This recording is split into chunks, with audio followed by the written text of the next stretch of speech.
Wisdom, the final frontier to true knowledge. Welcome to Wisdom Trek, where our mission is to create a legacy of wisdom, to seek out discernment and insights, to boldly grow where few have chosen to grow before. Hello, my friend. I am Guthrie Chamberlain, your captain on our journey to increase wisdom and create a living legacy. Thank you for joining us today as we explore wisdom on our second millennium of podcast. This is day 1359 of our trek, and it is time for Meditation Monday. Taking time to relax, refocus, and reprioritize our lives is crucial in order to create a living legacy.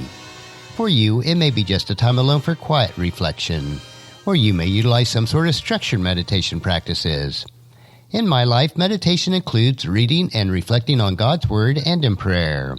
It is a time to renew my mind, refocus on what is most important, and making sure that I am nurturing my soul, mind, and body. As you come along with me on our trek each Meditation Monday, it is my hope and prayer that you too will experience a time of reflection and renewing of your mind. For many, the current global pandemic has come with a measure of fear. I completely understand, to an extent. Today, let us meditate on no fear. Even without the current worldwide situation, fear controls the lives of many people. Why is this? Most fear stems from a feeling of lack of control. Unquestionably, our current global situation is one we feel that we have little control over. When we think about it, though, if each of us does our small part in practicing social distancing, self-containment, resist hoarding of needed food and supplies, and keeping our eye out for our neighbors in need, we can control what seems to be uncontrollable. We need to start talking logically and biblical to ourselves and to others, rather than listening to those fake demons and monsters which reside in the corner of our minds. This is especially true when you find yourself being tempted to fear. Let's face it, even before COVID-19, many of you were tempted to worry on a regular basis. There are just so many situations that we could be afraid of, such as disease, death, failure, job loss, a lousy economy, relational breakdowns, and the list goes on and on. To bring it to a personal point, one of our granddaughters was cleared from leukemia and was able to ring her bell just less than a year ago. Although she is now healthy, she is still in a very high-risk group. We all need to do our part not to threaten those in the world who are so vulnerable. To do otherwise is just being selfish. Living with fear is crippling. It shrinks our world down to what we think we can control, which is actually not very much. It eats away at our confidence and our confidence in God. It renders our faith less effective as we slip into survival mode rather than to maintain an optimistic expectation of what God can do through us and for us.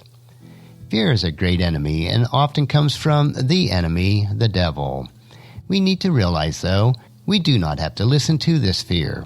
We can prayerfully respond with faith. We can talk back to ourselves in faith-building ways, as David does in Psalm chapter 27, verses 1 through 6. Let me read that to you today. Meditate on it as I read, and then ponder on it each day. The Lord is my light and my salvation, so why should I be afraid? The Lord is my fortress, protecting me from danger, so why should I tremble? When evil people come to devour me, when my enemies and my foes attack me, they will stumble and fall. Though a mighty army surrounds me, my heart will not be afraid. Even if I am attacked, I will remain confident.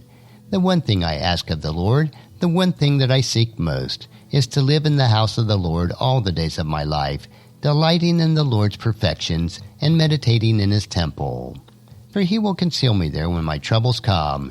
He will hide me in His sanctuary. He will place me out of reach on a high rock. Then I will hold my head high, above my enemies who surround me. At His sanctuary I will offer sacrifices with shouts of joy, singing and praising the Lord with music. And that's a wrap for today's meditation.